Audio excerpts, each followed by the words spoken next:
Hello दोस्तों, आपके अपने YouTube channel Z square academy में स्वागत है। दोस्तों, ये है बीपीएससी शिक्षक भर्ती के लिए रंजीत सर का प्रैक्टिस सेट, जिसमें हम लोग सामान्य ज्ञान के प्रश्नों को देख रहे थे। दोस्तों, 8 प्रैक्टिस सेट हो चुके हैं। ये प्रैक्टिस सेट नंबर 9 है, जिसमें कि हम लोग सामान्य अध्ययन के प्रश्नों को देखेंगे। ये जो प्रैक्टिस सेट है क्लास 1 से 5 वर्ग के लिए है। दोस्तों, प्रैक्टिस सेट नंबर 9 है। चलिए चलते हैं बिना किसी देरी किए हुए प्रैक्टिस सेट नंबर 9 में। दोस्तों, अगर आपको ये प्रैक्टिस सेट पसंद आता है तो प्लीज़ लाइक, शेयर और सब्सक्राइब जरूर करें। चलिए चलते हैं प्रैक्टिस सेट नंबर 9 में। प्रैक्टिस सेट नंबर 9 से देखते हैं आपका क्वेश्चन नंबर आपका 1 देखते हैं। निम्न में से किस शासक को मगध के उदय का श्रेय जाता है? तो मगध के उदय का जो श्रेय जाता है वो जाता है बिंबिसार। ऑप्शन नंबर आपका सी सही होगा।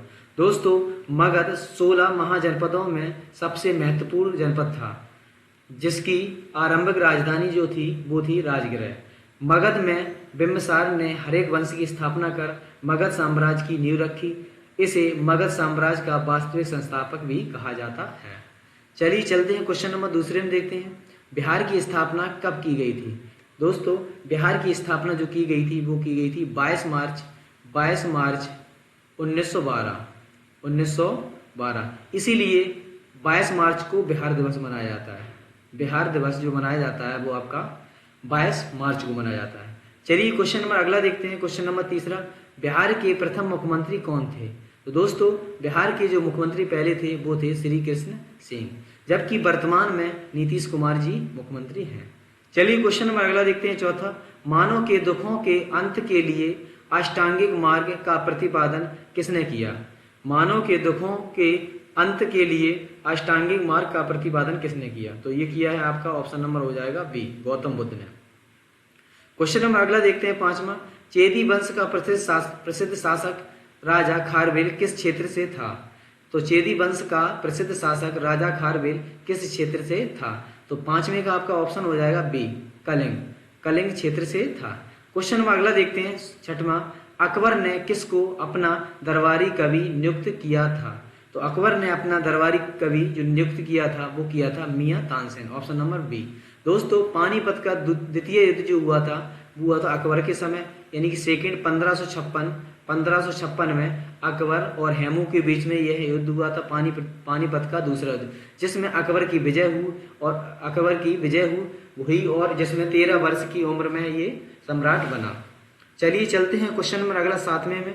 अकबर 1556 से 1605 किस वंश का शासक बना था? तो जो अकबर बना था वो बना था मुगल साम्राज्य का, मुगल वंश का शासक बना था 1556 से, जो कि 13 वर्ष की आयु में यह मुगल वंश का शासक बना था। चलिए क्वेश्चन नंबर अगला देखते हैं 8वां, बिहार में कांग्रेस का प्रथम अधिवेशन कहाँ रखा गया था? बिहार में कांग्रेस का प्रथम अधिवेशन कहाँ रखा गया था? तो दोस्तों, यह रखा गया था पटना के बांकीपुर में। पटना के बांकीपुर में 1912 ईस्वी में, जिसके अध्यक्ष थे आर.एन.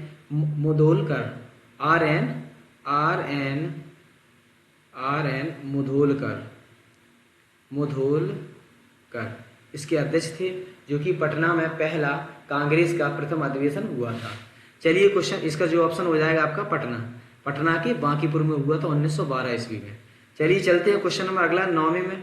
जयप्रकाश नारायण को कौन सी उपाधि दी गई थी? जयप्रकाश नारायण को इनमें से कौन सी उपाधि दी गई थी? तो दोस्तों, जयप्रकाश नारायण को लोकनायक के रूप में जाना जाता है, जबकि दोस्तों इन्हें मरणोपरांत 1999 में भारत रत्न से नवाजा गया था। 1999 में जयप्रकाश नारायण को लोकनायक के रूप में भी जानते हैं। इसका जो ऑप्शन हो जाएगा वो हो जाएगा बी। चलिए क्वेश्चन नंबर अगला 10वें में देखते हैं। किस अधिनियम के बारे में जवाहरलाल नेहरू ने कहा था कि हमें एक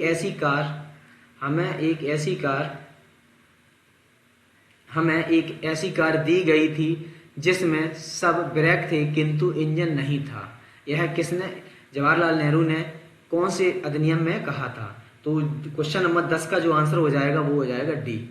1935 का अधिनियम था जिसमें पंडित जवाहरलाल नेहरू ने कहा था। चलिए क्वेश्चन नंबर अगला 11वां देखते हैं। निम्नलिखित में से किस क्रांतिकारी को ब्रिटिश द्वारा फांसी की सजा दी गई थी? इनमें से कौन सा ऐसा क्रांतिकारी था जिसे ब्रिटिश द्वारा फांसी की सजा दी गई थी? तो वो थे राजगुरु। ऑप्शन नंबर आपका सी सही हो जाएगा। 11वें का सी। दोस्तों 1929 ईस्वी में लाहौर षड्यंत्र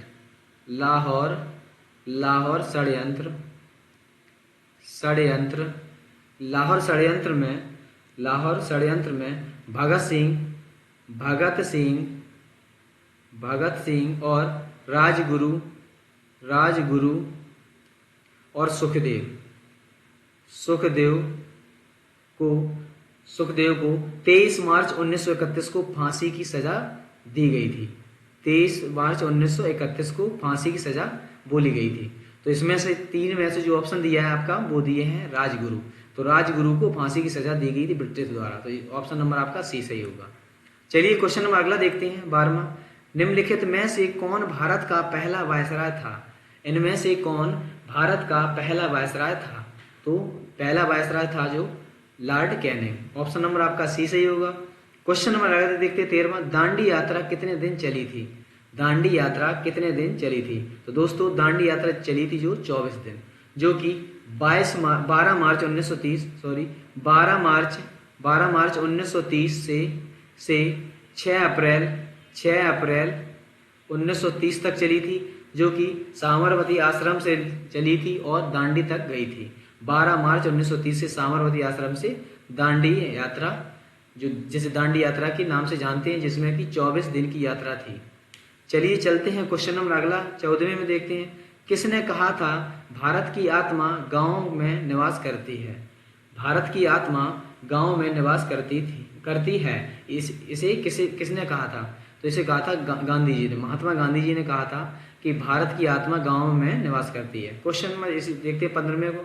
दोस्तों 15वां जो क्वेश्चन दिया है वो है आपका मैथ से संबंधित, तो इसे आप सॉल्व कर लेंगे। इसका जो ऑप्शन होगा ऑप्शन नंबर ए सही होगा। क्वेश्चन नंबर अगला देखते हैं 16वां। 1937 में कांग्रेस की कितने राज्यों की सरकारें थी? कांग्रेस की कितने राज्यों में सरकारें थी? तो 16वें का जो आपका आंसर हो जाएगा वो 5 राज्यों में कांग्रेस की सरकार थी 1937 में। क्वेश्चन नंबर अगला देखते हैं। क्वेश्चन नंबर अगला 17वां देखते हैं। नीचे 1857 की क्रांति के दौरान उनके नेतृत्व क्षेत्रों का युग्म को छांटिए। तो इसमें दिया है, फर्स्ट में दिया है आपका रानी लक्ष्मीबाई जो कि इंदौर से, खान बहादुर खान रोहिलखंड से, वीर कुंवर सिंह शाहाबाद से और नाना साहब कानपुर से। तो जो आपका दिया है ऑप्शन नंबर आपका ए दिया है, रानी लक्ष्मीबाई ने इंदौर से नहीं झांसी से नेतृत्व किया था। तो आपका 17वें का जो आपका आंसर हो जाएगा वो हो जाएगा ए। डलहौजी की हड़प नीति से झांसी को ब्रिटिश साम्राज्य में मिलाने की कोशिश की गई थी, जिस कारण रानी लक्ष्मीबाई ने झांसी से नेतृत्व किया था। क्वेश्चन नंबर 18वां देखते हैं। किस राष्ट्रीय नेता ने अंडमान सेलुलर जेलों की दीवारों पर भारत का इतिहास लिखा था? तो 18 का जो आपका आंसर हो जाएगा वो हो जाएगा सी, वीर सावरकर। 18 का सी। चलिए क्वेश्चन नंबर अगला देखते हैं 19वां। लंदन में स्थित रॉयल सोसाइटी ऑफ लंदन के पहले भारतीय सदस्य थे। लंदन में स्थित रॉयल सोसाइटी ऑफ लंदन के पहले भारतीय सदस्य थे। तो 19 का जब आंसर हो जाएगा वो हो जाएगा option number B, A C Wadia, option B. Question number अगला 20 देखते हैं। निम्न में कौन सा युद्ध अंग्रेजों की फ्रांसीसियों पर श्रेष्ठता सिद्ध करता है? तो 20 का जो आपका आंसर हो जाएगा वो ऑप्शन नंबर आपका ए सही हो जाएगा, बांडीवास का युद्ध, जो कि बांडीवास का जो युद्ध हुआ था दोस्तों वो हुआ था 1760 ईस्वी में, और प्लासी का जो युद्ध हुआ था वो हुआ था 1757 ईस्वी में, ठीक। और रंगपट्टनम की जो संधि हुई 1792 में रंगपट्टनम की संधि। चलिए क्वेश्चन नंबर अगला देखते हैं 21। मेरियाना खाई कहाँ है? मेरियाना खाई कहाँ है? तो ये है आपकी ऑप्शन नंबर बी सही होगा, प्रशांत महासागर में, ऑप्शन नंबर 21 का बी। क्वेश्चन नंबर 22 देखते हैं। निम्न में से कौन सी महासागरीय धारा अटलांटिक महासागर में नहीं पाई जाती? तो 22 का जो आपका आंसर हो जाएगा वो हो जाएगा पेरू धारा। पेरू धारा अटलांटिक महासागर में नहीं पाई जाती। क्वेश्चन नंबर 23 देखते हैं। समुद्र में वह पृष्ठ भूमि कहलाती है।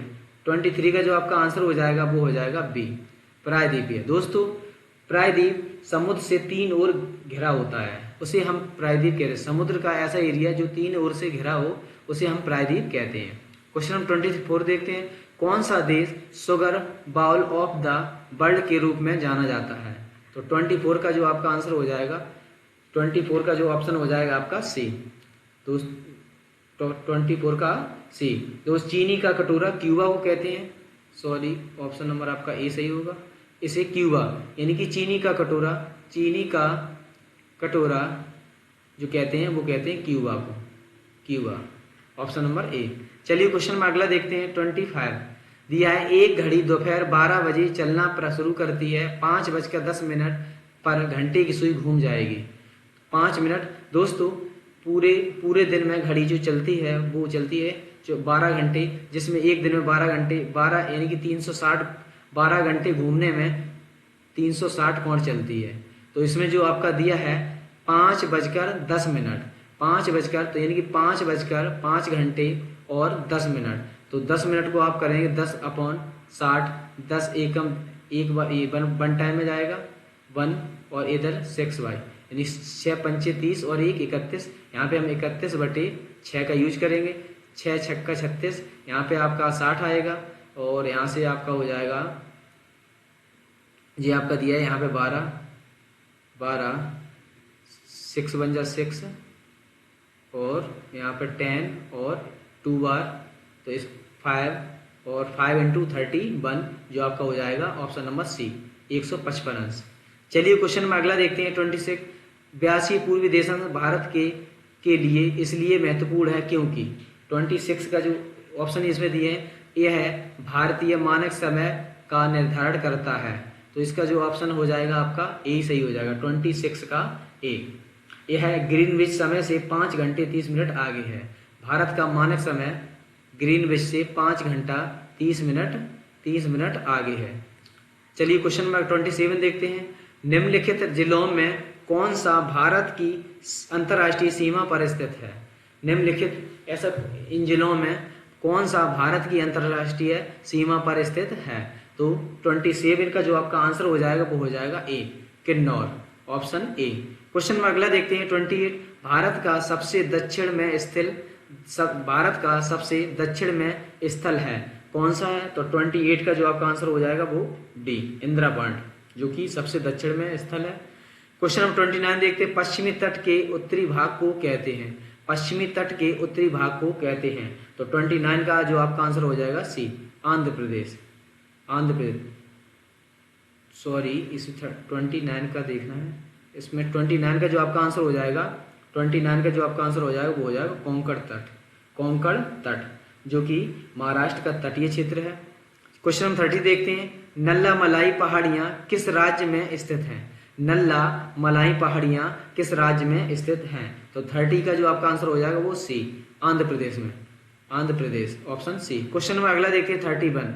निम्नलिखित में से कौन सा क्षेत्र कोयला भंडार में सबसे अधिक समृद्ध है? वो है आपका दामोदर घाटी। इसी क्षेत्र में जो है आपकी रानीगंज कोयला से संबंधित है।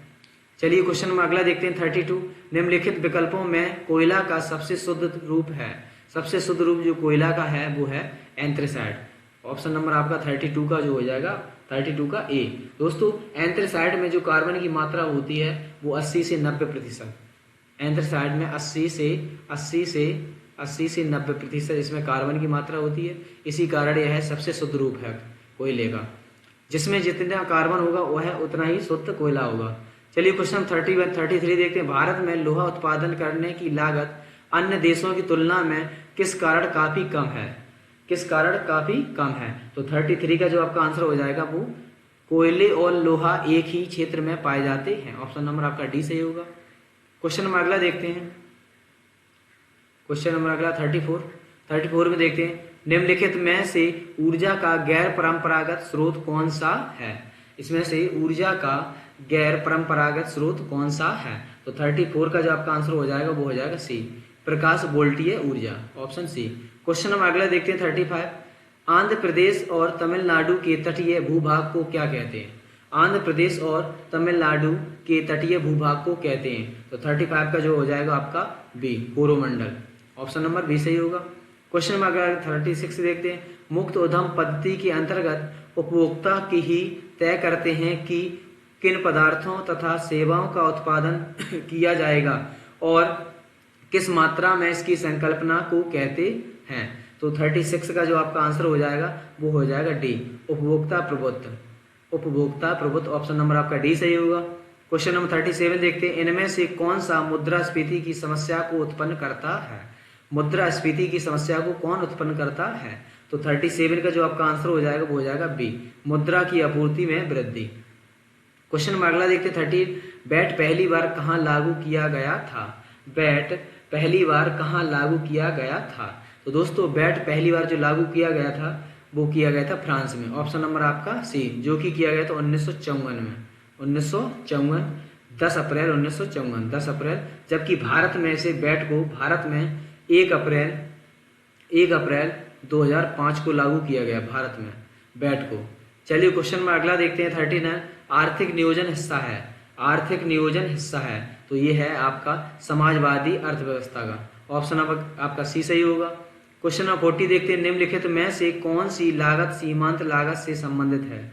इनमें से कौन सी लागत सीमांत लागत से संबंधित है। तो 40 का जो आपका आंसर हो जाएगा वो हो जाएगा ए, परिवर्ती लागत, ऑप्शन ए। क्वेश्चन में अगला देखते हैं 41, भारतीय संविधान के अनुच्छेद 19 के तहत वाक्य स्वतंत्रता आदि विषयक कुछ अधिनियम अधिकारों का संरक्षण संदर्भ है। संघ सरकार, राज्य के नीति निर्देशित तत्व, भारतीय नागरिकों के मूल अधिकार। तो दोस्तों आर्टिकल 19 के तहत जो आपको जो अधिकार दिए गए हैं वो दिए गए हैं छह अधिकार जो आपको दिए गए हैं। इसके दोस्तों आर्टिकल 19 के तहत 6 प्रकार की स्वतंत्रता है, जिसमें आपका फर्स्ट है वाक या बोलने की स्वतंत्रता, दूसरे में आपकी शांतिपूर्ण बिना हथियार के सम्मेलन करने की स्वतंत्रता, और तीसरे में जो आपका संघ बनाने की स्वतंत्रता, और 4 में भारत के किसी क्षेत्र में आने जाने की स्वतंत्रता, और 5वें में जो है आपका भारत के किसी भी भाग में निवास करने की स्वतंत्रता, और 6वें में है व्यवसाय या व्यापार करने की स्वतंत्रता। दोस्तों मूल संविधान में 7 तरह की स्वतंत्रताएं का उल्लेख था, लेकिन अब वर्तमान में जो है वो 6 प्रकार की हैं। आर्टिकल 19F में दिया गया था संपत्ति का जो अधिकार, उसे 44वां संविधान संशोधन 1978 के द्वारा हटा दिया गया। संपत्ति का अधिकार 44वां संविधान संशोधन 1978 के द्वारा संपत्ति का अधिकार को हटा दिया गया।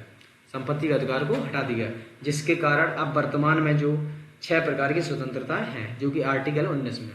चलिए क्वेश्चन नंबर अगला देखते हैं 42वां, भारतीय संविधान का अनुच्छेद 19 उपलब्ध कराता है 6 प्रकार की स्वतंत्रता। 6 प्रकार की स्वतंत्रता जो कि आपको हम बता चुके हैं 6 प्रकार की। पहले में बोलने की, अगले में है दूसरे में बिना हथियार के सम्मेलन करने की, तीसरे में संघ बनाने की, चौथे में आपका किसी भी क्षेत्र में भारत के किसी क्षेत्र में आने जाने की स्वतंत्रता, और 5वें में है आपका भारत में किसी भी भाग में निवास करने की स्वतंत्रता, और 6वें में है व्यापार या व्यवसाय करने की स्वतंत्रता।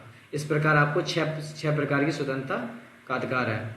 तो आपको देखते हैं 43 में देखते हैं, खालिस्तान का अर्थ भारत का राष्ट्रपति किसी भी सार्वजनिक महत्व के मामले से संबंधित या वह मुद्दा जिसमें संविधान की व्याख्या निहित है कि सर्वोच्च न्यायालय से सलाह ले सकता है। तो आर्टिकल 143 के तहत राष्ट्रपति उच्च न्यायालय से सलाह ले सकता है। तो इस 43 का जो आपका आंसर हो जाएगा वो हो जाएगा डी, यानी कि सलाहकारी न्याय क्षेत्र, 43 का डी। चलिए क्वेश्चन नंबर अगला देखते हैं 44, अंडमान और निकोबार द्वीप समूह क्षेत्र का उच्च न्यायालय किस राज्य के अंतर्गत है। अंडमान और निकोबार द्वीप समूह का उच्च न्यायालय किस राज्य के अंतर्गत है। तो 44 का जो आपका आंसर हो जाएगा वो हो जाएगा बी, पश्चिम बंगाल के अंतर्गत है।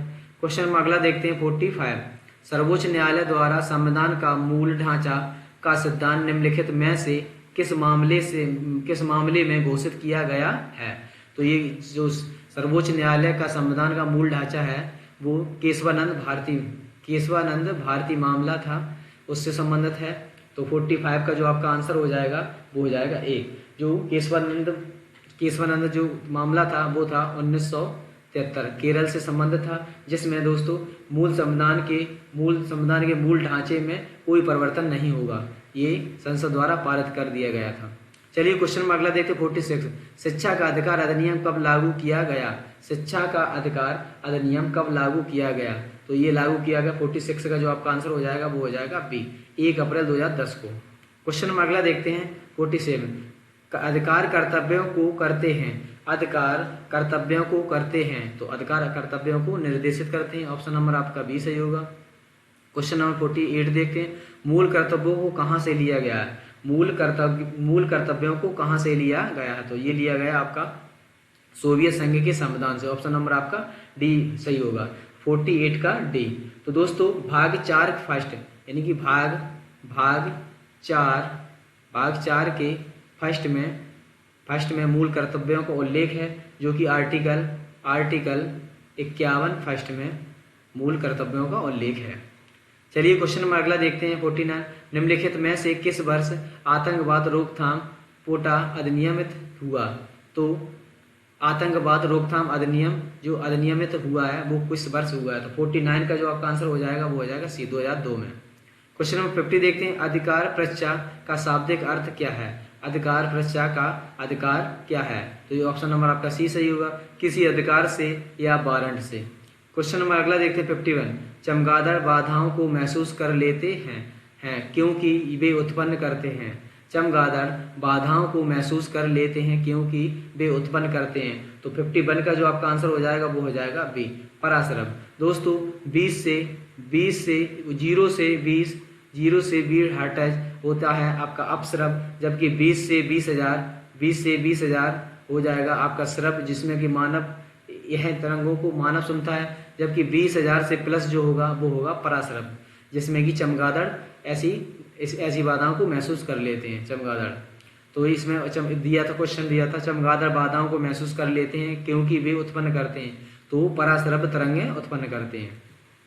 क्वेश्चन नंबर अगला देखते हैं 52। श्वेत प्रकाश के घटकों में विभाजन किसके कारण होता है? श्वेत प्रकाश के घटकों में विभाजन किसके कारण होता है? तो ये होता है आपका ऑप्शन नंबर डी सही होगा, प्रकीर्णन के कारण। क्वेश्चन नंबर अगला देखते हैं 53 में निम्नांकित में कौन ओमिक चालक है? इनमें से कौन ओमिक चालक है? तो ऑप्शन नंबर आपका डी सही होगा, 53 का जो आपका ऑप्शन नंबर डी सही होगा। चलिए क्वेश्चन नंबर अगला देखते हैं 54। निम्न में से कौन सा अम्ल सौम्य अम्ल के नाम से जाना जाता है? तो सौम्य अम्ल के नाम से जो जाना जाता है, इसमें दिया हाइड्रोक्लोरिक अम्ल, नाइट्रिक अम्ल और सल्फ्यूरिक अम्ल, बोरिक अम्ल। इसमें जो आपका अम्ल सौम्य अम्ल के नाम से जाना जाता है वो है आपका बोरिक अम्ल। ऑप्शन नंबर 54 का जो आप हो जाएगा डी। क्वेश्चन नंबर अगला देखते हैं 55। जल का अधिकतम घनत्व होता है, तो वो किस ताप पर होता है? वो होता है आपका 4 डिग्री सेल्सियस पर। क्वेश्चन नंबर खालिस्तान 56 में देखते हैं, खालिस्तान के बहुलीकरण द्वारा पीवीसी प्राप्त होता है। बहुलीकरण किसके बहुलीकरण द्वारा पीवीसी प्राप्त होता है? पीवीसी प्राप्त होता है। तो 56 का जो आपका आंसर हो जाएगा वो हो जाएगा बी, विनाइल क्लोराइड। दोस्तों जबकि पीवीसी का जो फुल फॉर्म है पॉलीवाइनिल क्लोराइड,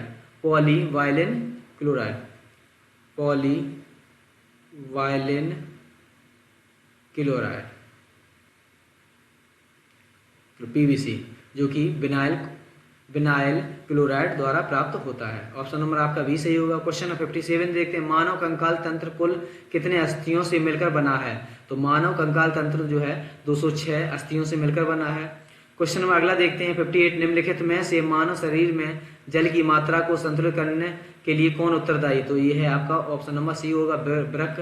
क्वेश्चन 59 देखते हैं, निम्नलिखित में से किसका अपशिष्ट पदार्थ यूरिक अम्ल है?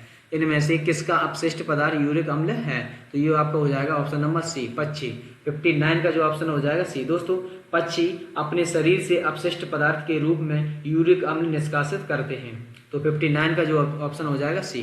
क्वेश्चन नंबर अगला देखते हैं 60। दांतों के क्षरण को कम करने हेतु अधिकतर टूथपेस्ट में क्या होता है? तो दांतों के क्षरण को कम करने के लिए अधिकतर टूथपेस्ट में क्या होता है? तो इसमें 60 का जो आपका आंसर हो जाएगा वो हो जाएगा बी, फ्लोराइड। दोस्तों फ्लोराइड दंत बल्क को मजबूती प्रदान कर दांतों की रक्षा करता है। चलिए क्वेश्चन नंबर अगला देखते हैं 61। निम्नलिखित में से कौन सा प्राकृतिक संख्या का वर्ग नहीं हो सकता? तो इसमें बी ऑप्शन का है जो 2 किसी का वर्ग नहीं हो सकता, जबकि इसमें 9 है वो 3 का हो सकता है। 36 जैसे कि 6 का स्क्वायर 36, तो इसमें पीछे 6 आ सकता है, 1 का वर्ग 1 ही इसमें आ सकता है, लेकिन 2 किसी का वर्ग नहीं होता।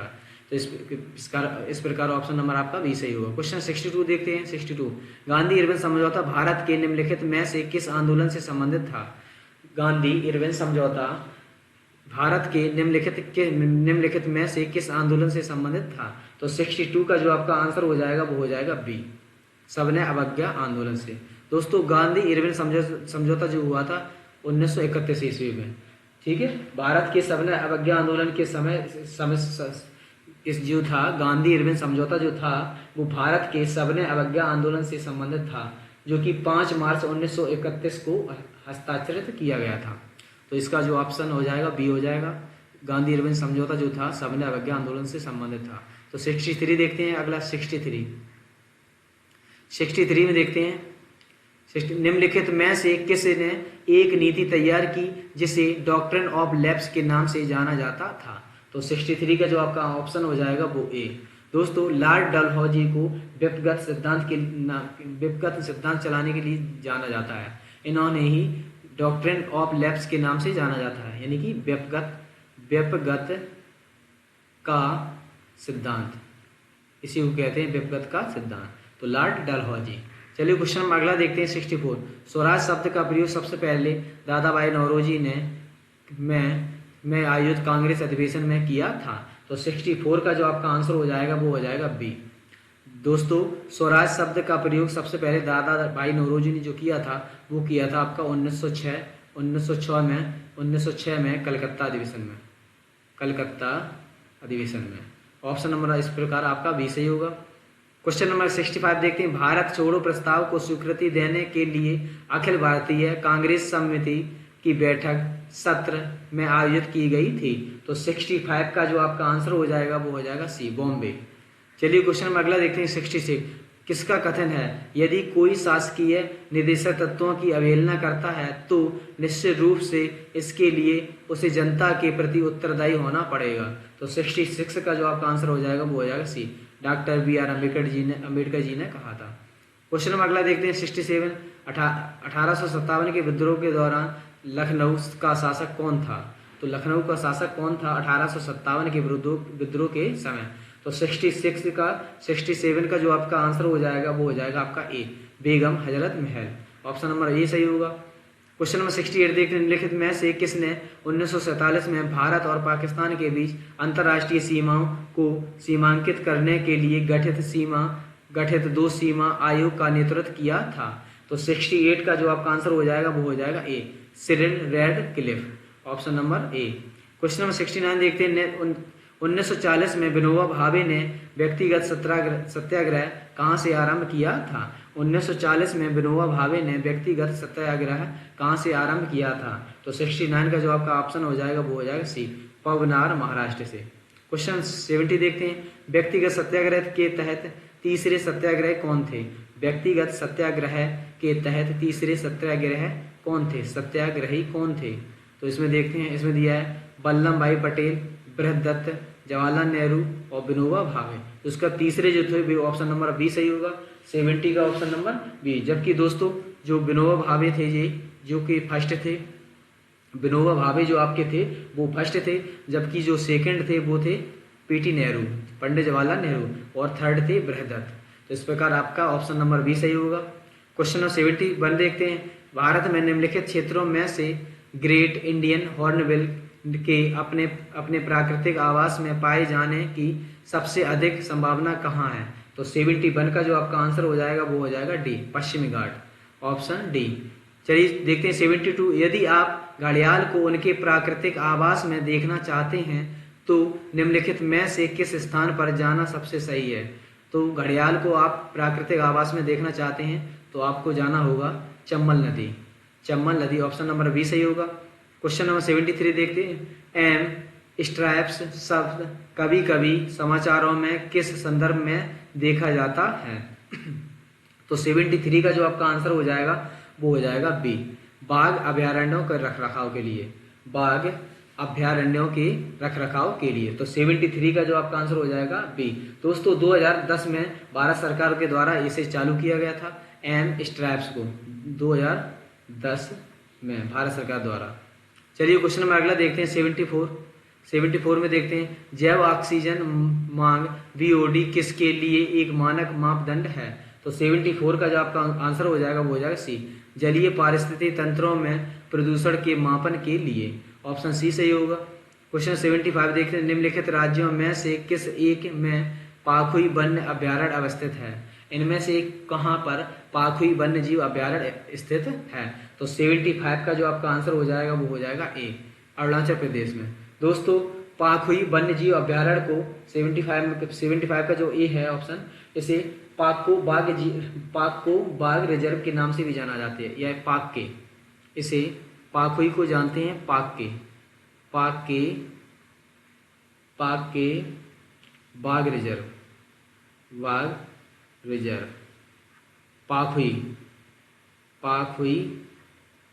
पाखुई वन्यजीव अभ्यारण्य को ही पाक के बाघ रिजर्व के नाम से जानते हैं। तो ये आपका है जो अरुणाचल प्रदेश में है। क्वेश्चन नंबर अगला देखते हैं 76 विक्रमशिला गंगेटिक डॉल्फिन अभ्यारण्य बिहार के किस जिले में स्थित है। तो 76 का जो आपका आंसर हो जाएगा वो ए, भागलपुर में स्थित है। क्वेश्चन नंबर 77 देखते हैं निम्न में से कौन सा भारत में निर्वनीकरण का प्रभाव नहीं है। तो 77 का जो आपका आंसर हो जाएगा वो हो जाएगा सी नगरीकरण, 77 का सी। 78 देखते हैं कौन सा बाघ राज्य कहा जाता है। तो दोस्तों MP को बाघ राज्य कहते हैं। 78 का जो आपका ऑप्शन हो जाएगा। दोस्तों MP में बाघों की संख्या जो है वर्तमान में 1411, जो कि वर्तमान में MP में जबकि वर्तमान MP में सात टाइगर प्रोजेक्ट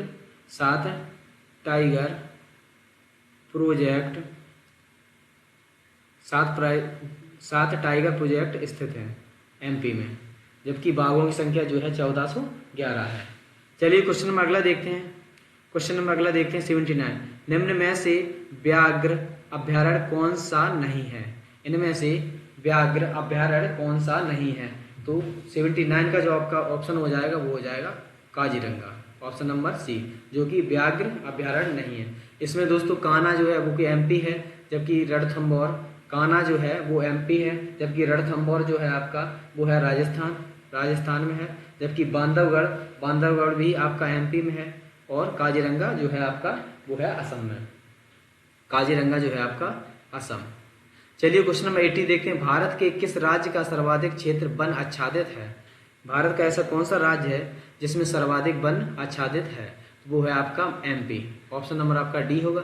जबकि दोस्तों प्रतिशत के अनुसार जो है वो मिजोरम है। मिजोरम प्रतिशत के आधार पर आपका मिजोरम है, जबकि सर्वाधिक क्षेत्र वन आच्छादित जो वो MP है। लेकिन अगर आप परसेंटेज के हिसाब से देखें तो वो आपका मिजोरम राज्य है। क्वेश्चन नंबर 81 देखते हैं कत्था बनाने हेतु किस पेड़ की लकड़ी का प्रयोग किया जाता है। कत्था बनाने हेतु किस पेड़ की लकड़ी का प्रयोग किया जाता है। तो 81 का जो आपका ऑप्शन हो जाएगा वो हो जाएगा बी, खैर लकड़ी का प्रयोग होता है कत्था बनाने के लिए। क्वेश्चन देखते हैं 82 भारत के कुल क्षेत्रफल में वनों का क्षेत्रफल कितना है। भारत के कुल क्षेत्रफलों में वनों का कितना प्रतिशत है। तो 82 का जो ऑप्शन हो जाएगा वो हो जाएगा डी, जबकि 33% होना चाहिए वन नीति के अनुसार, 33% होने, लेकिन वर्तमान में जो भारत में है वो 22% है। क्वेश्चन नंबर अगला देखते हैं 83 सम्मिलित कीजिए। सागौन दोस्तों है वो हिमालय की तराई क्षेत्र का है, जबकि आपका सुंदरी वन है जो कि सुंदरवन है, और सिनकोना जो है आपका इस प्रकार देखिए सी का जो थर्ड है यानी कि ए का फर्स्ट है, इस प्रकार आपका ए से मिल रहा है, और बी का जो आपका है चौथा होगा देवदार, वो जो है वो हिमालय के उच्च क्षेत्र से संबंधित है, और सी का जो आपका हो जाएगा 30 सुंदरवन में है, और सिनकोना जो है वो कि मध्य भारत में है। तो इस प्रकार आपका ऑप्शन नंबर ए सही होगा। क्वेश्चन नंबर 84 देखते हैं भारत में वर्षा का आधिक्य होते हुए भी यह देश प्यासी धरती समझा जाता है। इसका कारण क्या है। तो इसका कारण है वर्षा के पानी का तेजी से बह जाना, वर्षा के पानी का शीघ्रता से भाप बनकर उड़ जाना। थर्ड ऑप्शन में है वर्षा का कुछ थोड़े ही महीनों में जोर हो जाना। तो इसमें ऑप्शन आपका डी सही होगा, उपयुक्त सभी सही है।